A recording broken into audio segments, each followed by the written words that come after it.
What exactly is it that makes people rich? I'm not talking about children being born into rich families or winning the lottery or something. I'm talking about the people who work hard and put in the time consistently for years and years. What do those people do with their money today that will make them rich tomorrow? In this video, we're going to explore 5 different ways how some people accumulate massive amounts of wealth while others do not. If you're going to be rich someday, then be sure to subscribe and hit that bell notification so you're always updated when a new video comes out. You see, there's 2 things you can do that will almost guarantee your success in the future. Live below your means and invest. We'll talk about investing a little more later in the video. Living below your means is the starting point. If you can't do this right, you're going to have a hard time doing the rest. The school system teaches us to have an 8-hour day job and spend everything we earn. You don't have to stop drinking Starbucks coffee every day or completely stop going to the movies, but you do need to start slowly scaling back on things that won't matter in the long term. The money you'd spend anyway on those activities now becomes money in your pocket. Now, money in your pocket isn't entirely useful either if it's just sitting there. Put it to work. A couple of dollars here and there, saved and invested, will amount to a lot of money in the future. So take a look at your expenses and cut what's not important. You'll be surprised to discover just how much you've been spending on things that don't even matter. Notice it says stay away from bad debt. That's because there's 2 types of debt, good debt and bad debt. I have a video entirely on this topic if you're interested here. But to summarize, bad debt is anything that charges you a high amount of interest for little to no real value. Maxing out your credit cards to buy branded things when you're living paycheck to paycheck, bad debt. Borrowing a high interest loan to finance a large purchase just to show off to your friends and neighbors, bad debt. If you don't need it and you can't afford it, don't buy it. A good rule of thumb to go by is if you can't buy it twice without breaking the bank, you can't afford it. This tip goes hand in hand with the previous one perfectly. Successful people stay as far away as possible from bad debt, and it's not hard to see why.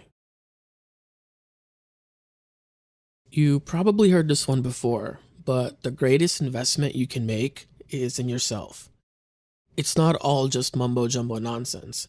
People keep talking about it because it actually works. The rich read, but they don't necessarily read for entertainment purposes only. They read to learn and grow.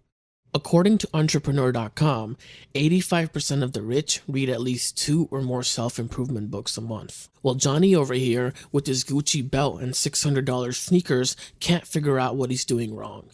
Don't be like Johnny. Self-improvement isn't limited to just books either.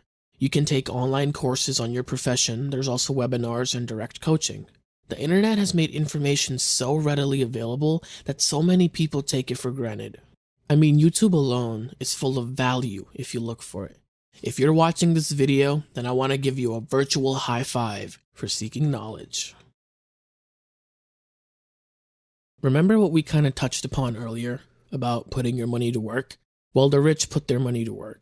Investing is one of the greatest vehicles you can use to grow your finances.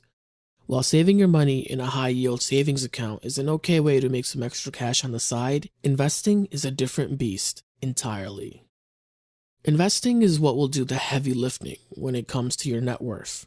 Now you're probably thinking, okay, HP, that's good and all, but what do I invest in? And that is a very good question, my friend. Matter of fact, that's the exact question I used to ask a couple of years ago. Always invest in what you know.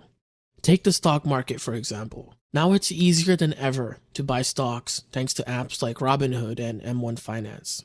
If you're going to invest in stocks, please, please, please do your research before putting your money into something you know little to nothing about. Investing in real estate is another option, but I'll be making an entire video on that topic in the future, so be sure you're subscribed so you don't miss out.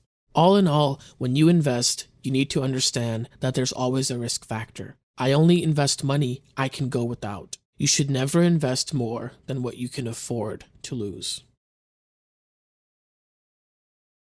We all know a couple of people who radiate negativity and baseless criticism. Everything good that happens to them is their doing, and everything bad that happens to them is someone else's doing. They lack responsibility and are the first to judge when someone else tries to do something productive or meaningful. Mindset is the foundation where everything else is built upon. A positive mindset is not negotiable when it comes to achieving your goals and dreams in life. You need to be growth-minded and learn from each mistake and continue to move forward. You know what they say, if the plan doesn't work, change the plan, but never the goal. A growth mindset gives you the ability to tone your talents over time through experience and education. It teaches you that failure doesn't necessarily mean defeat, it's just another opportunity to learn. Compared to a fixed mindset where people tend to believe that their talents and intelligence are fixed and what they have is what they'll always have. The path to success is never a straight line, and you will face setbacks and you will make mistakes, but that's okay. That's part of the journey. As long as you continue to push yourself and become a learning machine, it's not a matter of if, but a matter of when. Thanks so much for watching.